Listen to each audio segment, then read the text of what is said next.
Hello, health seekers. Welcome to another episode of the Keto Pro podcast with myself, Richard Smith. Today, I am joined with Alan Reeves, no stranger to our channel. And today, we're honored with the presence of Professor Bart Kay. Professor Bart Kay is a lecturer in physiology, biochemistry, metabolism, and nutrition. Professor Bart Kay, thank you very much for coming on board. Hello, thank you very much for having me. Sorry, Al, what was that? Hello, sir. Oh, hello. Yes, it's good to meet you, finally, and all of that. Yeah, this will be fun, I'm sure, and we'll get to the weeds when we get to the weeds. But yeah, it's a fascinating area that we're going to talk about. I'm looking forward to it very much. It's a privilege to be here. Yes, I used to be a senior academic. I used to teach health science. Not anymore. These days, I'm an online influencer. Fantastic. Cool. Any reason you came away from that, Bart, or was it more passion? Oh, God, many reasons. 25 years or so in that field, I'd reached the level I was going to, and there was not really much prospect that I was going to progress much beyond that.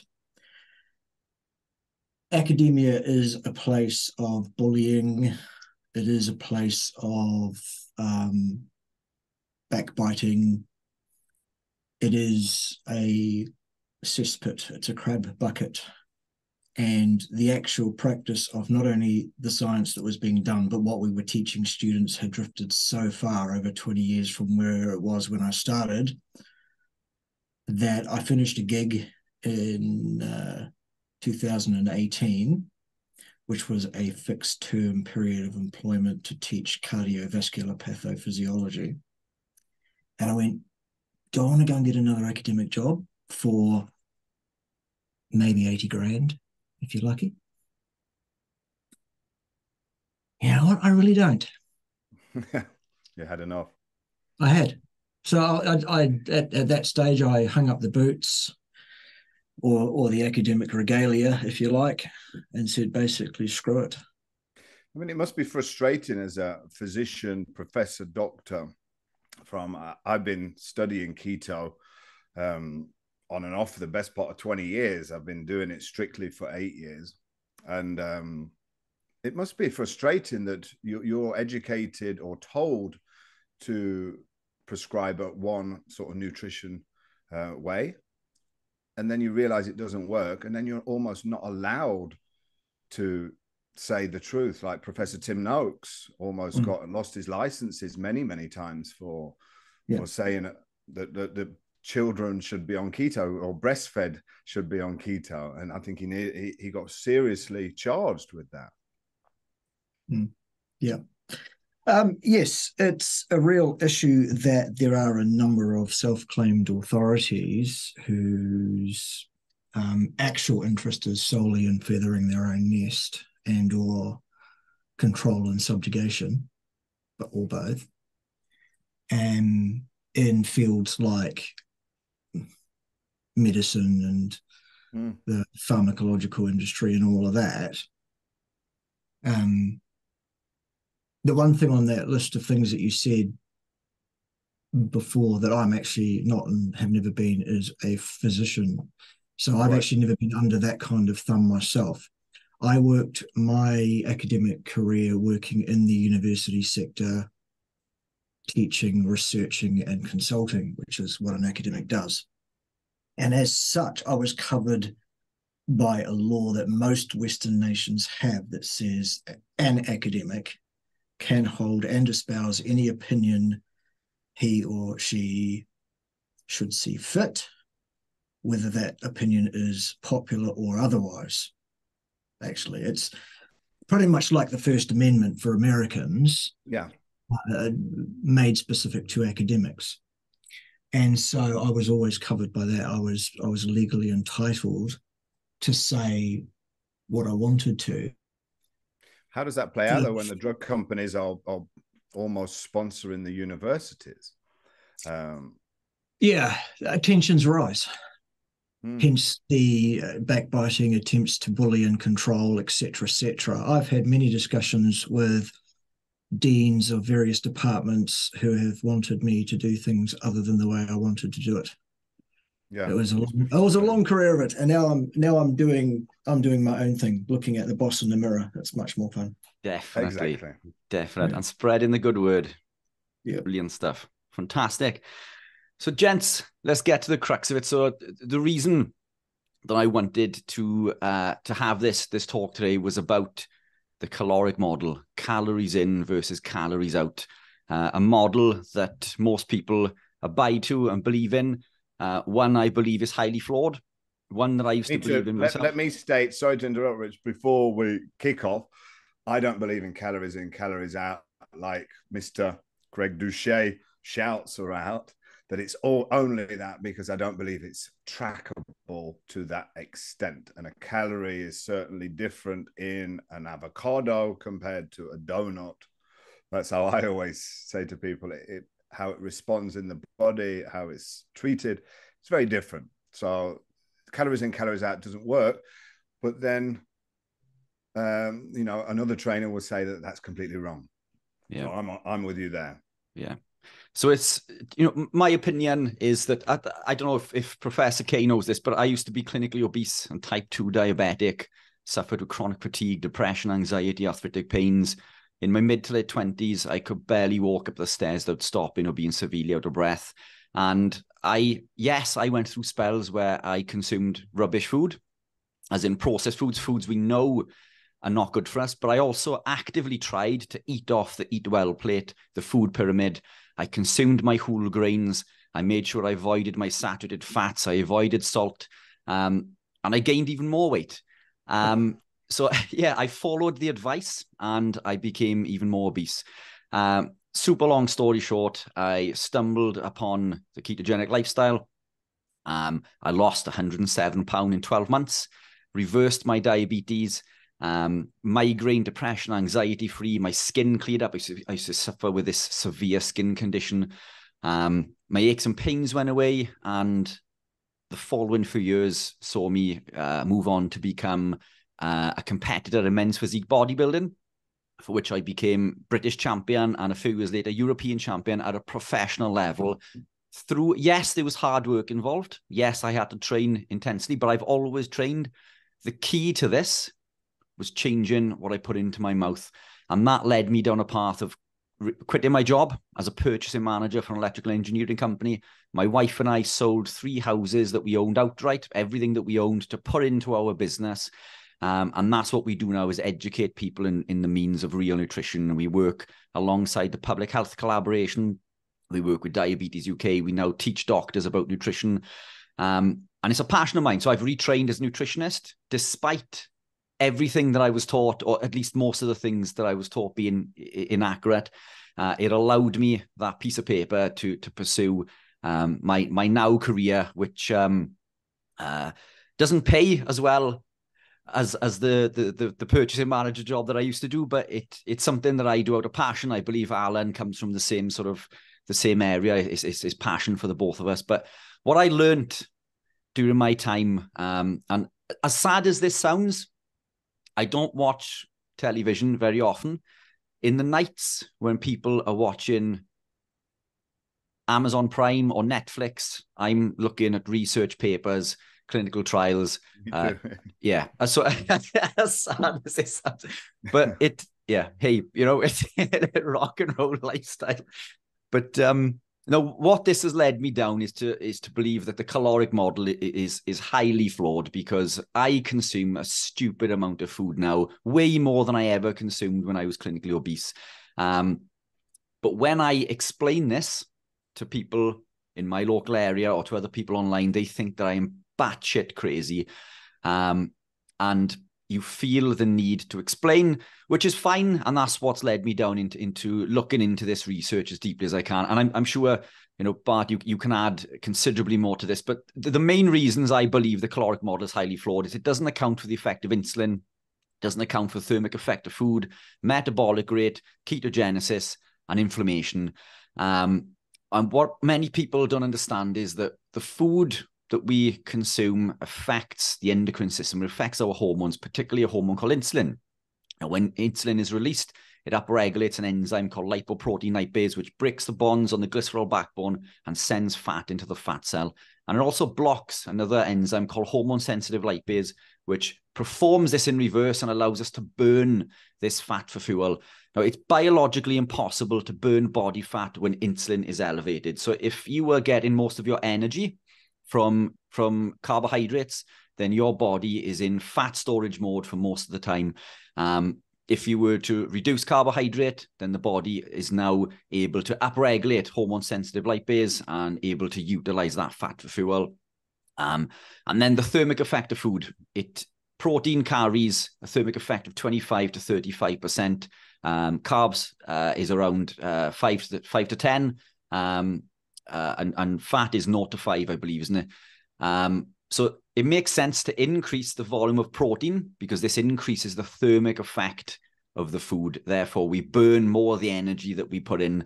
And then metabolic rate. Now, one of the studies carried out in, I believe it was 2018, it was the effect of a low carbohydrate diet on energy expenditure during weight loss maintenance.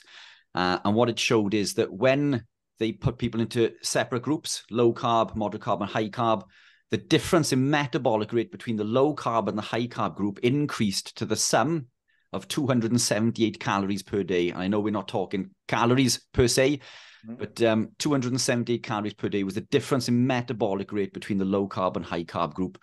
And then we look at ketogenesis. When we are ketogenic, the body upregulates or increases the activity of uncoupling protein 1, UCP1, and it signals our white fat, which wants to store in order to act the same way that brown fat does, which means it wastes this energy as heat, which is an energy expenditure that I don't believe that we can account for. And then inflammation. When we adopt these low-carb, ketogenic, carnivore-type lifestyles, BHB, beta-hydroxybutyrate, increases or blocks a pathway called NLRP3 inflammasome, lowers inflammation. We lose more water, more inflammation, and we lose a ton of weight along with fat. So all of these things combined, to me, completely blow out of the water the whole caloric model. So it can't be the calories, but I believe that energy in some form needs to be accounted for. But I don't know how we can account for that energy. How do we account for that energy? How do you account for bodybuilders that get to 3% body fat, still maintaining high carbohydrates, still injecting insulin? Yeah, well, I think that when in the terms of bodybuilding, I think there's loads of caveats there, isn't it? Lots of supplementing with testosterone, which is going to increase fat burning. They're taking other fat burning supplements as well, and they're probably in a heavily induced caloric deficit. Exactly, they are in a calorie deficit. But what I mean by that is it's not sort of calorie. But by heavy, I mean in excess of a stupid amount of calorie that's going to over impact the basal metabolic rate. So well in excess of, you can't just increment these things slowly because the metabolic rate will adjust as we are adjusting the amount of food that we eat. So they are heavily reducing. And this is why bodybuilders, myself included, when I competed, I was not healthy. It's not healthy to be 3% body fat, no. But I did it fit for purpose. But I could not maintain that 3% body fat. I'm currently probably 8 to 9, and I stuff my face. I'm carnivore. I eat anywhere between 4,000 to 6,000 calories per day. I do not. My weight does move. My weight goes up and down. It moves roughly between, I'd say, 5K maybe within a day or two, which is, nearly a stone, which is an awful lot of weight, but my body fat percentage doesn't change. So I think this is food in transit. I think this is the body holding on to water, amongst other things. But I don't believe that we can't account for it purely on a caloric value. And one of the things that Professor Kay went into during the Carnivore Live that we went into was how we measure or what a calorie is. Could you go into that detail again, Professor Kay? Because I know you mentioned about the bomb calorimeter and how. Perfect. Yeah. Blow us away. I love that one. Let's absolutely go there. I mean, the level of abstraction at which the discussion has been occurring so far is great, and it fills in the area a bit of how does this apply in the real world to a real person sort of thing. Often what gets forgotten is looking at the very first principles, the underlying cornerstones in the foundation of the whole concept. The concept that we're being offered by the calories in, calories out folks is that this is a tool which a person can use safely and effectively to have a predictable effect over their body composition in a relatively predictable period of time. That assertion is false for the most part, I believe, because of what they are looking at, what they are measuring, how they are doing that, and to understand where it all falls down, you need to go through the first principles. But basically, to make a very long story much, much shorter, calories in, calories out is not a useful tool for the person at home to use, largely because it is impossible for said person at home to accurately assess how many calories they genuinely have consumed. So it's said to be consumed. We'll get to that in a minute. Neither are they able to accurately gauge how many so-called calories they have so-called burned or expended or lost, however you want to term it. So if you can't measure how many are going in or how many are going out, how on God's green earth do you use that as a tool to predictably do anything with your body composition? Well, here's what you do. You make the undercutting of what you have been eating as so-called maintenance hitherto, you undercut that by so much that now you can feel safe about predicting, oh, this is what's going to happen. You're going to lose some body fat in the short term, but it's not sustainable, because typically what we have to do is carve at least 500 of these so-called calories off someone's intake to feel like, oh, that's because if you don't, then anything could happen because of the error, the signal to noise error around this thing. And so that's what these calories in, calories out folk are peddling. They're peddling you a diet which is vastly destitute in its makeup in terms of your needs, which they're referring to as a caloric deficit, as if that's a good thing. No. Let me ask you this, Richard, just for fun. How much does a calorie weigh? I think you asked me this during the live, if I remember correctly. I think I asked you specifically about what a photon weighs during the other. It was indeed a photon, which was 0, wasn't it? That's right. The rest mass of a photon is 0. Ergo, the rest mass of any number of photons is also 0. But can you tell me how much a calorie weighs? I'm going to take a stab in the dark and say 0 again. But, good guess. Yes, it's 0. Absolutely no weight, no mass. It's energy, so-called, that we're talking about here. A calorie is a measurement of energy, so-called. And there's different types of energy as well, though, isn't there? There's different types of energy. Energy is a construct. It's something that physicists cannot yet even explain what it is, other than to provide a self-serving definition that says it's that motive force that provides for work. So, okay, thanks for that. But what is it? Why does it happen? What is this thing in, this thing called energy? What it actually turns out is that energy is an umbrella term for all the various different forms of work. The thing that's actually being measured to say how many so-called energy units are being used. And energy can be described in terms of a calorie or a joule, or, there are many different flavors of currency that people are talking about when they're talking about energy. Calorie is one of those. Specifically, what is it? It is a measurement of heat energy specifically in the form of heat. It's not a measurement of how much effective energy is in a foodstuffs that a human being can absorb and use for its biological purpose. Neither does it bear much relationship to that, actually. It is purely a measurement of how much heat could be released from 1 gram of that food. If we put it inside, here it comes, the bomb calorimeter. And we nuke it with an electrical voltage such that it vaporizes basically instantly, producing carbon dioxide and water and heat. Photons of light, which weigh how much, Al, by the way? 0. That's right. So the calorie cannot affect the weight of a person's body. It weighs nothing. Add any number of calories you like. It's made of photons and nothing else, specifically. Ergo, its spatial dimension and its weight is nothing whatever. Ergo, it cannot affect your weight.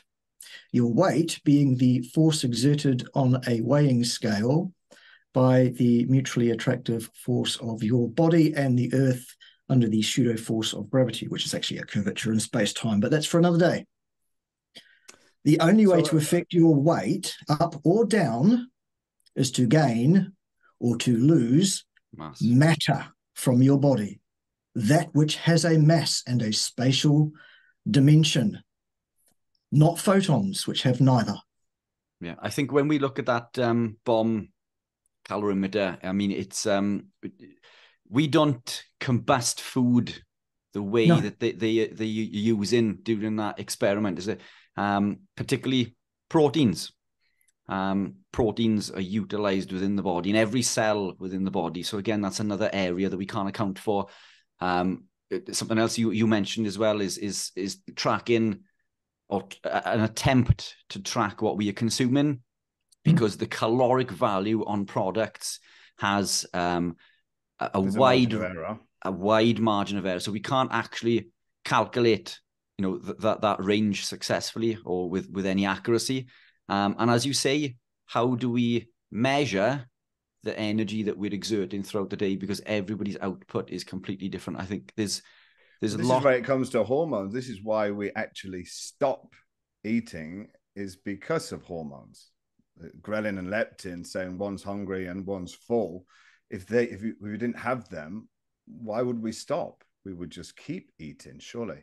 So if these hormones are out of whack, they don't stop eating. They can eat a whole bucket of chicken and then still be hungry. Which is exactly what lectins do. Lectins will block satiety signaling. They'll block leptin. They'll block leptin's ability to tell us that we've eaten and to tell us that we're full, in the same way that emulsifiers will in processed foods. And that's why I quite often use the analogy that when I used to go to McDonald's and pig out, I'd stuff my face, I'd feel full, I'd feel bloated. 20 minutes later, I could go back and do it all again. Okay. Yeah. So yeah, it's not difficult to see why I put so much weight on, but but even then,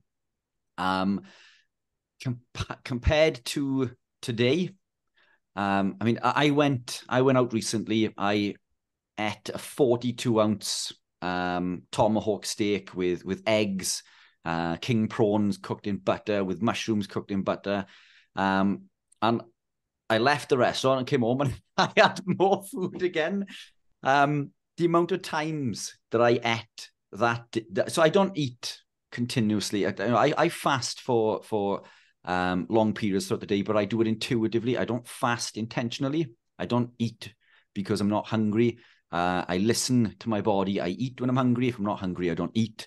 So I do it intuitively. I wait for my body to tell me.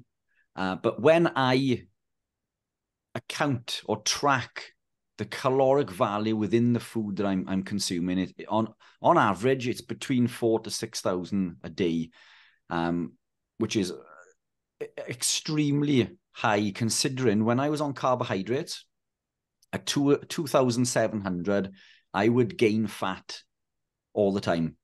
And I think the lectins, again, I've got a big part to play, because lectins will bind to insulin receptors and they'll signal the body to store 5 times more fat. We know that the effect of lectins is incredible because of incretin effect. When we consume our food orally compared to injection, the body releases incretins, which upregulate further insulin release, which is leading to further fat gain. So there's a big area for margin when we're using the caloric value. So, Bart, do you think so? If people go carnivore, are they guaranteed to lose weight, or can they gain weight on carnivore? In general, what we experience mostly is that people's hormonal systems return to their biological design as their body frees itself of the inflammation, the burden of chronic systemic inflammation that they've been carrying for years on their standard plant-containing diet. And then their hunger and satiety signaling, again, returns to its biological design, as does their inherent portion control, eating control, impulse control. And it becomes an absolutely no stress, no discipline required. This is not even difficult. I'm just following biological imperatives sort of thing. Yeah, and that makes sense, because I've always said it's very hard. A person will end up losing fat, is what they'll lose. They'll lose fat on this diet. Is it possible for someone to gain fat on a carnivore diet? Yes, it's possible. It's just not very likely unless they're coming from a place that is so inherently messed up from where they've come from that they really probably ought to have got some professional advice on how to get that squared away. Got you. Available, by the way. We'll pop that link below it. So I'm carnivore. I've been ketogenic for 10, maybe 11 years, 4 of which have been carnivore or predominantly animal based. I'm probably more strict now than I've ever been. I eat an awful lot of food. Now, my weight does fluctuate, and I think this is the area that people get confused with, because they will put a couple of K on, or a few pound on the scales, and they think that they've stored body fat, whereas my body fat doesn't actually change. So despite my weight moving anywhere between 1 and 5K within a few days, and a 5K is 12 pounds. That's nearly a stone. If you tell the average person on the high street that I've gained nearly a stone in a few days, they would look at you as if you were absolutely batshit crazy. But I don't gain fat. So the weight I put on, but again, correct me if I'm wrong, but that is mass. I'm assuming from the food that I'm eating, food in transit. You can gain 5 kilos without having any carbs. Yeah, 5 kilo. 5. I mean, I eat a lot. I do eat a lot. But so what I would do then is that I would gravitate towards leaner cuts for a little while. Not overly, but because generally I try to eat as nature intended. So I eat the protein that comes with the fat. Okay. But Richard, here's what I'd suggest. Get the weighing scales out of your house. Exactly. No, I agree. Do you know, this is what I say to my clients. So I'm not an advocate of weighing. I'm not an advocate of measuring, and I'm not an advocate of tracking, because these are tools that get in your way. Okay. It becomes addictive. Now, the reason that I used to weigh and measure was for competition purposes. And now I weigh just for the sake of having information in order to pass on to people. So, okay, what's the largest portion of your weight, Richard? Water. No, it's water. Oh, the water, right? By a long way. Yeah, the water, yeah. Gotcha. Yeah, it's water. I mean, 65% plus of your body is water. Yeah. You can change your mass on a weighing scale by a pound if you want to go and urinate. Yeah, you can. Sure. Yeah. You can do this. You can do the same thing by drinking a pint and a half at the local. That'll change your weight upwards. Yeah. You can change your weight by surgically removing your limbs if you want to. I got in trouble on Greg's channel for saying that apparently, because he wanted to make it look like I was actually advocating for that. Good one, Greg. Your weight has many components. So why are we obsessed with it? Exactly. And that's the point that I was making. Why are we obsessed with something that is 65% water, the one thing which is more changeable more rapidly than pretty much anything else? Yeah. Yeah. So forget it. And that's the point that I was making. So the fact that I gained this weight, but no body fat, well, it had to come from somewhere else, isn't it? So it's either food in transit or water, predominantly water. It could be inflammation. It could be inflammation from training, but I hadn't gained any fat despite gaining that weight. So I'm not an advocate of tracking, not an advocate of measuring or weighing. What I try to teach is intuitive eating the way that nature intended. And for me, that is animal-based.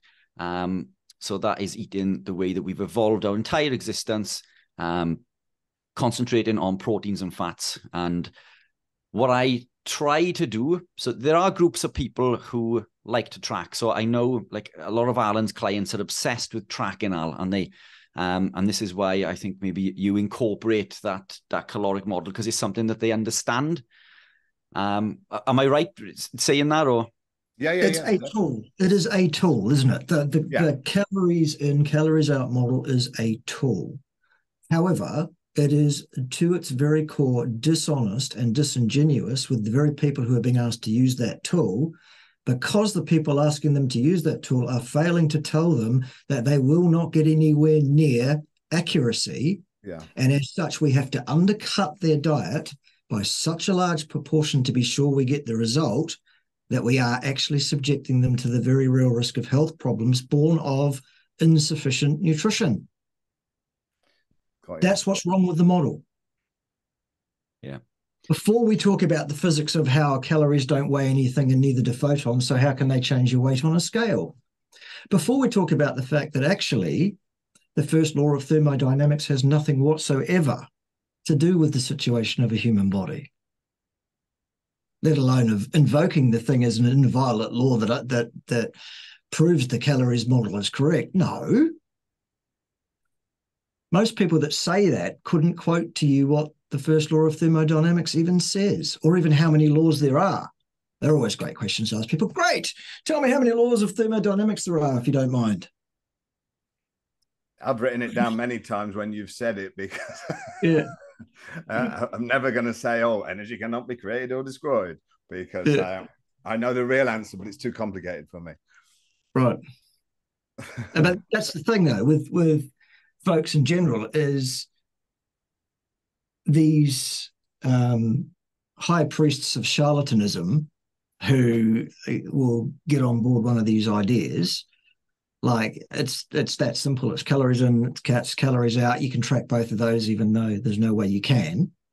And I will be your guru. I will lead you to the light, and I will get you to where you're going. But actually, the method I'm going to use to get you there is to starve you, which is just stupid. Well, that's the beauty of keto and carnivore, is you're eating highly nutritious quality food 3 times a day. That's what I would recommend, breakfast, lunch, and dinner. And it works wonders. It worked wonders for me. I couldn't lose the weight. And I didn't change my training or anything. But once I went keto, the weight was falling off. It was obviously a lot of water. But the other thing that comes to mind, guys, is I was just rifling through a magazine sitting on a flight a few weeks ago, and it was like images of cave paintings. And I was just, it was amazing to me how many fat Neanderthals in these pictures there were, all with their calculators out, making sure that they've done their calories in, calories out for the day. Couldn't believe it, how many pictures of that I saw. Yeah. Right beside the pictures of them sitting around bowls of salad and chowing down on that. I don't think they got those big bellies until the Egyptians, was it, when they discovered grains? Correct. Yeah. Yes. Yeah. Could I just change? I've got a few questions for you, if you don't mind, Bart. Sure. and one of them from a client was, what do you think to fruit and honey, as some other carnivore doctors like to recommend? And will the fruit cause a fatty liver? Okay. Paul Saladino is completely, absolutely, utterly wrong, completely wrong to suggest to people that fruit and honey is innocuous and good and 400 grams a day is great and you should do that too. Yeah, I think he's lost the plot, doesn't he? He has completely left the building. It's irresponsible. It's basically tantamount to malpractice. At least it would be if Paul Saladino had ever practiced medicine, which he hasn't. Oh, by the way. Never. Is he a psychologist, I think? He has done 2 rotations. He has 2 specializations. One is in general medicine. The next one is in psychiatry. Sorry. Basically. But he's not practiced either in either field. I mean, for me being keto, and I do often do targeted keto, that I may have 10 grams of honey before a workout, but that's 10 grams. It's, 2 teaspoons. He does talk of 300-400 grams of fruit in carbohydrates and honey. Yes. You're asking I would burn that off. Problem. You are asking for a problem.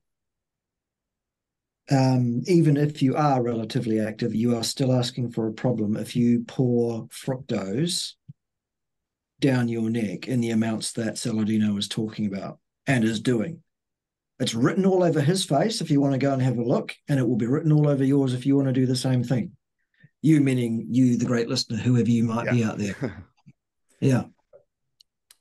So do you not wouldn't attest to 1 spoon of honey before a workout is not going to give you this fatty liver, but 400 I grams. would suggest probably not, but I would also ask you why you think that's necessary. Whether it's, I've tested it. You can get a little boost on a workout if you're doing high intensity training with that, I guess, insulin spike. Will honey spike insulin though, if it's mostly fructose, or is there glucose in honey? There's a mixture of glucose and fructose in most honeys. It differs from place to place, even from hive to hive, depending on the flowers that have been used to gather up the nectar from. Right. Mm. One of the things that, I don't know if you saw this recently, Bart, but Dr. McCullough released a podcast with Georgie Dinkoff saying that long-term ketosis and carnivore low carb is detrimental to your health, which baffled me because Dr. McCullough has always been an advocate of keto. Right. So what I did, a client of mine sent this on to me. I recorded a podcast with Dr. Chafee, and we a 2-hour podcast, which we haven't released yet. And we ripped this apart. We went through all of the studies. Now, one of the things that Dinkoff suggested is that fructose from honey works differently in the body compared to sugar. But the studies that we looked at showed that honey ingestion daily, around 50 grams per day, which was incremented, showed incremental increases in HbA1c and triglycerides. So one of the other studies that he referenced was Mexican Coca-Cola, which is made from cane sugar, I believe, and that these rats consumed the equivalent of 8,000 calories per day and did not gain any weight.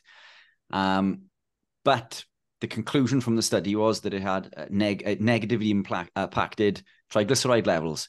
So no matter which spin you put on it, there was a negative impact on triglycerides and blood glucose from honey.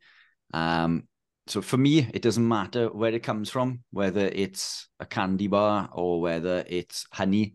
I don't notice any benefit. You were saying that you notice an uplift. I mean, I've experimented over the years with carb cycling, carb loading. It only seems to hinder me. It definitely, for me, just myself, personal experience, but it never seems to increase my athletic ability. It only ever causes me gastro issues or makes me tired, which is the opposite to what it should be doing. But that's an interesting podcast coming out that we've ripped out. But it's about 2 hours long, which I've cut down from about 2.5 hours. But yeah, we so looked that's a into good that. answer. So we don't need 400 grams of honey, basically. Definitely not. No, we don't. No. No. Also, could you explain, I guess, briefly, the Randall cycle a little bit? Because you're the main one that's ever brought that up. I've never heard anybody else talk about that except you. Yeah, it got kind of stuffed into the bottom of a filing cabinet, if you like to think of it that way, in terms of in academia. It was a published piece of work in 1963 by a bloke called Randall, funnily enough, who was proposing the existence of this thing that he was calling a cycle, which actually it turns out not to be a cycle. Go figure, whatever. So we still call it the Randall cycle, despite the fact that it isn't one. Ostensibly, what a person needs to know and understand about it is that your cells do not want to be subjected in the cell cytosol to a concentration of glucose much above the working level. And cells will jealously guard their borders against the influx of huge concentrations of sugar into the cell cytosol. Reason being, that would damage the cell, that glucose pulse into a cell. If it were allowed to just force its way through their own concentration gradient along with invitation from the GLUT4 transporter, then all hell breaks loose. The cells basically get so glycated that it's a real mess very, very quickly. So what the Randall cycle is a whole bunch of things, a whole bunch of different parts of the mechanism of the workings of every given individual cell. But in effect, when that cell has enough substrate on board to produce all the energy it needs right now, the last thing it needs is more sugar coming in. So basically the door is locked from the inside. Yeah. That's basically what the Randall cycle is. It disallows glucose at high concentrations from entering delicate, important cells like muscle cells, for example.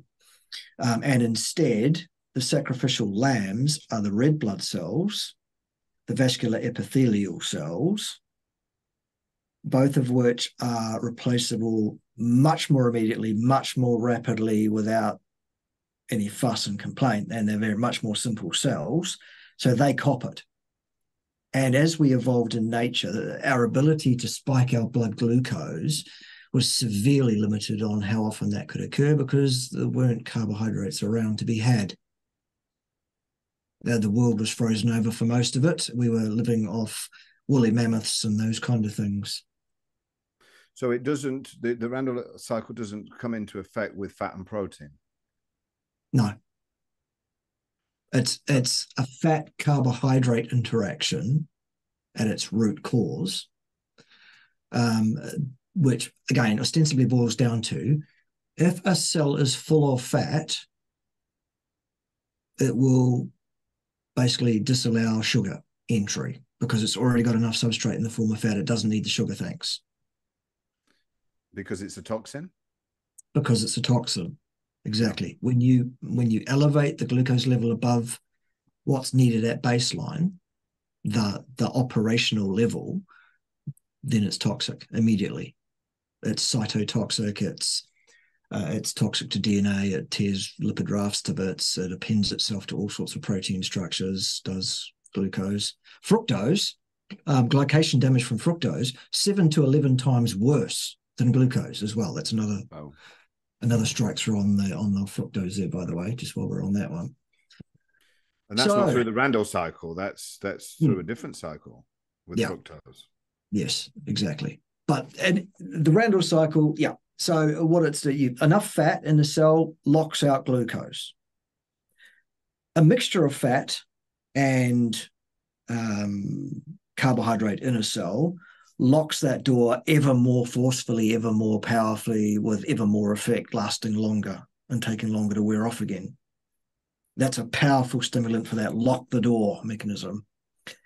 But when the carbohydrate is low, then everything just flows. So this is all about protecting the cells from glucose poisoning. There's no other logical explanation for it. Of course, that's how it's evolved. It's there to do that job. It's there to protect your cells from that damage. Makes perfect sense. Yeah, thank you. Cool. Any other questions, Al? So now they're the 4 questions that come up. Oh, I should say, guys, that I did very recently a completely up-to-date 2023 version of I think it's hour-long lecture on the particulars, the workings of the Randall cycle, which you might enjoy. And I did that at Judy Cho's Nutrition Summit recently. So if people want to look that one out, it's there. And there's also a copy of that same video on my YouTube channel. If you want to go straight there for it, you can go there too. Oh, perfect. We'll get those links popped below. One more thing. I know that I've heard you say where somebody was doing the carnivore diet wrong or keto, that they wasn't spiking their insulin. In other words, they didn't take enough protein in one sitting. Was that correct, what you said? Yes. So you need to spike the insulin. Yes. Through once protein. A day. Yeah. Once a day. When I say spike the insulin, we need to be careful here. We don't mean the kind of spike that happens when you eat carbohydrates. That's not what we want. No. What we want is more like a sleeping policeman. Right. So it's more raising it. Of hours postprandial. So that particular sleeping policeman inflection in the insulin curve, if you like, is basically gluconeogenically driven from excess amino acids, largely, when the diet is being undertaken correctly. The reason for it is because one of the roles of insulin in the body is maintaining the ability of the kidney membranes to be able to hold on to those things it wants to hold on to by way of electrolytes and excrete the things it doesn't want effectively. If the kidney tissue isn't exposed to a daily kind of insulin bump like that, then that kidney tissue will start leaking out electrolytes. Paul Saladino. It was him that said that's why he went back to the 400 grams of carbs. I see. Yeah. Or, Paul, what you could do, Paul, is eat sufficient meat in one sitting, for you, that is, because that's an individual thing. How much meat is enough for you to get you into a slightly gluconeogenic position for a couple of hours postprandially? Instead of 5 smaller meals, you need 1 big one, for example, and that would have sorted them out. That and stop eating liver and freeze-dried liver that was being pushed by him and his mate that was always natty, wasn't he? One. Yes, always natty he was. Of course he was. Take one look at him and you knew straight away, yep, that's natty. Yeah. Definitely. I was absolutely fooled, of course, Richard. I was, because I'm that gullible. Yeah, I thought as much. Yeah, me too. Yeah, Paul was fooled as well, apparently.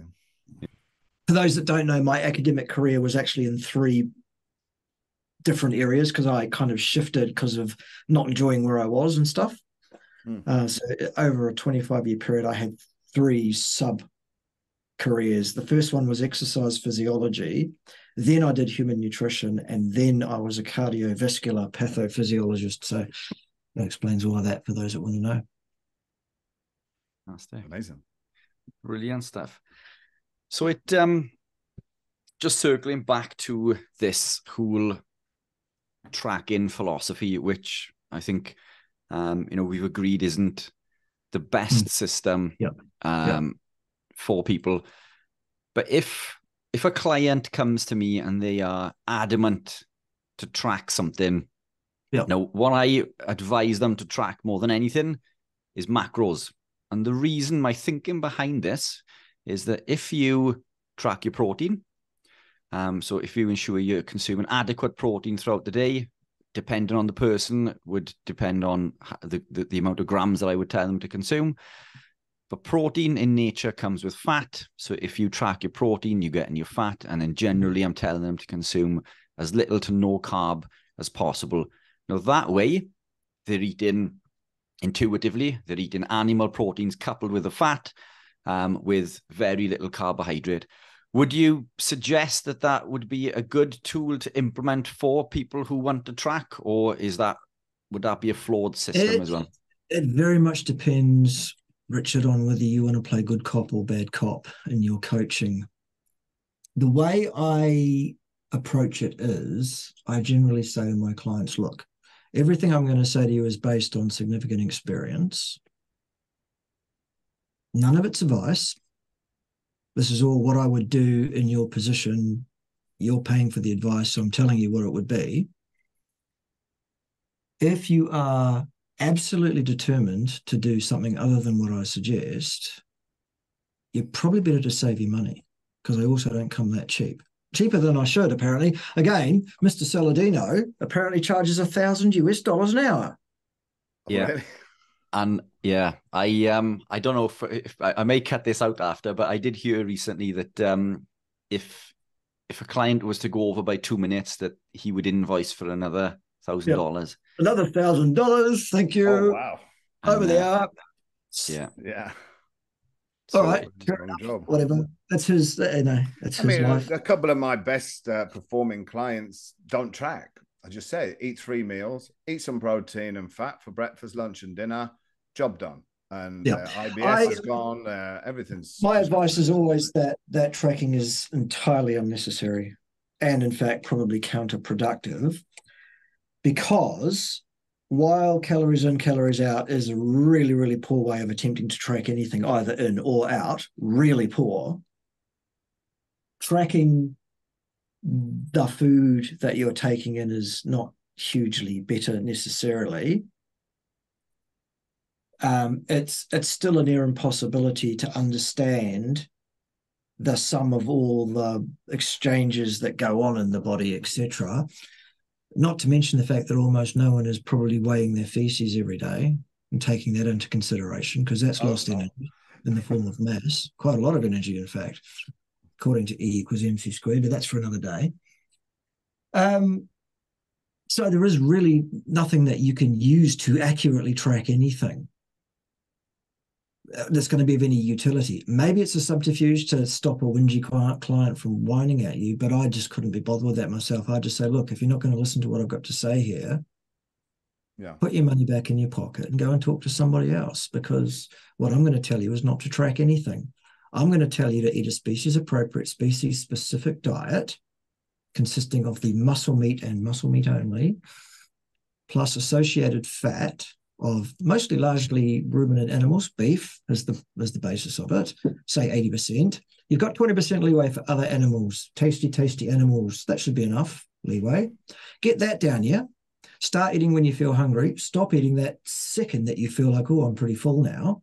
Even if there's 2 mouthfuls left on your plate, don't force it in. Stop. Put it in the fridge. In some houses, it'll still be there later. Not this one. Yeah. That's how it works, basically. The fact of the matter is, we have evolved these messages, hunger, satiety, and that's the end result of something like 4,500 million years of evolution. It's the whole world is now spoiled in the Western world, that you can't be hungry because you just pick up your phone and go on Just Eat and something's delivered. You don't even have to move to order the food, and it comes to the door. So we're just spoiled and never go to bed hungry. That's the thing. And one interesting thing, quickly, last one. You said, do you not recommend to eat liver, or just a little bit? I don't. I mean, okay, if you want to eat liver, it's your funeral. If you like liver for some reason, fill your boots up. The problem is seeking out liver as some kind of superfood and concentrating it in your diet as, I eat tons and tons of liver. Isn't that a good idea? No, that's a very bad idea. Why? A lot of people say, oh, it's the vitamin A toxicity thing, isn't it? No, not really. I'm not convinced by that. I'll tell you what I am convinced by, though. Copper poisoning. Right. Saladino. Is that a common thing with too much liver? Yep. Liver is mightily, mightily rich in copper. Here's the thing. When our ancestors took down a large beast, what proportion of that was muscle meat versus the liver in that animal? True. 5% That's the liver. proportion. That's the proportion of liver you should have in your diet if you have any at all. Some people swear by it and say it makes them feel like they're a Superman or a super person or a super teddy bear, whatever. Fine. If it's not broken, Sean don't fix Baker, it. he doesn't eat any, does he? He just eats Nope. ribeye steaks. Yep. That's what I eat mostly. Yep. Ribeye steak. I don't eat liver either.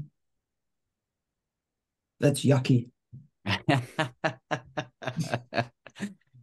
And beef steak is absolutely delicious, isn't it? Oh, yes. Oh, yes.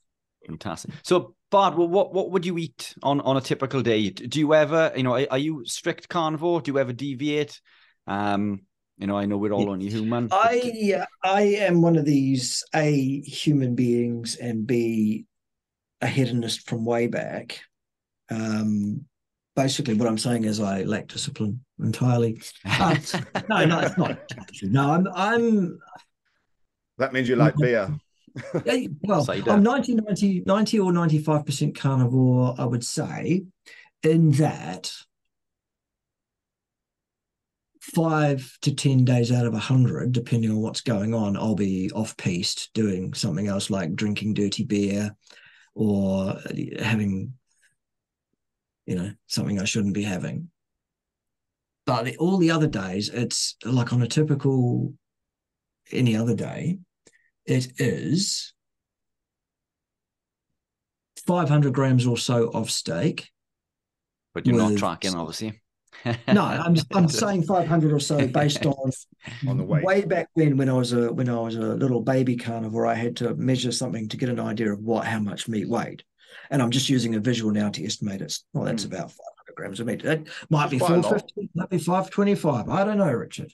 And you don't care. It doesn't matter. And I don't care either because I'm not tracking. But I'm just saying that's about how much meat it is, based on a calculation that a person should consume a minimum of 1.75 grams of protein per kilogram of lean body mass. And that works out to about a 500-gram steak. That's the raw weight of it, by the way, to be accurate on what we're doing. I don't eat it raw because I don't like raw meat. I cook it a bit to my liking. Salt to taste, which is usually quite generous. Normally, a fairly generous nub of butter. Would that be in one go, Bart? You would eat that? Yep. Or two meal, one meal? One go, yep. And that's pretty much the intake for the day. I don't even know how many so-called calories, heat units, photons of light that is. I don't care either. Doesn't matter. Doesn't matter. No. I'm also a small-framed individual who's largely sedentary because I spend most of the hours provided to me in doing interviews and making videos, and editing takes forever, doesn't it, boys? Yeah. Editing, my word. Do you know the recording is the easy part? It's the editing that takes the time. That's why Richard does it for me. Do you want to do mine as well, Richard? I'm too old to know how to do it. I'm about your age, aren't I? I don't know. How old are you? Are you 50 yet? Yeah, I'm 51. Yeah, I'm 50 as well. So you're beating me. There you go. I'm feeling left out now, being only 39. Oh, you're only 39. I remember 39. Do you remember 39, Al? A long time. But I tell you what, I look younger now at 50 than I did at 40 when I was on the carbs. So we'll just throw that in there. I think I do too. And others have seen photos of me, side-by-side photos at 12 and 13 years apart going, well, they could be a week apart. Yeah, it's definitely been life-changing for me. Yes, I as a bodybuilder, I often do cyclical. I do it less and less now, to be fair. But my wife partner is Chinese, so we do have family events a lot. of Chinese, and you try and get away with there without any carbohydrates. Yeah, good luck. Good luck. Yeah, it can be tricky. It can be tricky. But again, occasionally, as you said, five days out of that 100, it's not going to hurt you compared to a standard American diet, if you like. Yeah, exactly. So in summary, boys, here we go. You cannot affect your weight with a photon of light because it weighs nothing. Neither, therefore, can you affect your weight with any number of photons of light, because any number of zeros added together add up to, let's all say it together, zero. Zero. Body composition, ergo your weight on a weighing scale as well, are both basically the result of mass in, mass out, not calories in, calories out. Energy has nothing to do with it, really. At the end of the day, actually, what again was that thing that Emily Nervous said? Oh, yes, that's right. Energy is conserved, which means the amount of energy leaving the human body, leaving it, is the same amount of energy as is entering it. The only thing that's happening is that the entropy is actually increasing. So really, what we actually all are is entropy engines. Nothing really much to do with energy per se. It's about disorder. That's the thing that gives us the arrow of time for those that want to get into physics. All right, so if you want to add weight to your body, you'll have to take in some carbohydrate or some fat or some protein or some water, because they're all things that will change your body weight. And then your body will hang on to some of those substances and mix some of them around and mix them up with other substances and release some of those substances so that they become lost to your body. Water and carbon dioxide are the things that you lose at the end of the process. Funnily enough, the same amount as what you took in. That's that thing about the conservation thing. So it's that which determines your weight, and it's also that which determines your body composition in concert with how your body is reacting to the makeup of the foodstuffs that you're putting in. The inflammasome, for example, the endocrine system that decides which gear we're in. Are we in fat storage or are we in fat burning mode? All of those things determine the end result. It's not calories in, calories out. You can't count them anyway, so don't bother even trying. I think we're done. Busted. Perfect. We're finished with this. We need to be finished with this ridiculous idea. Caloric model busted. That's Boom. It. Hormones. Was that? Hormones. Yes. Hormones. What was that, Ted? No, I couldn't possibly tell that joke publicly, Ted. That would be disgraceful. I couldn't do that. Oh, all right then. Ted says, how do you make a hormone? Well, it's very, very simple. You just don't care on the way out. That's the only way. All right, Ted. Can't take it anyway. Fantastic. Gentlemen, been an absolute pleasure. Thank you both for coming on. Hope you both enjoyed. Bart. And Bart, I'd love to get you on again for some other interesting topics if you're available over the next couple of months. But gentlemen, Thanks very much. Yep. Take care, and I'll see you soon.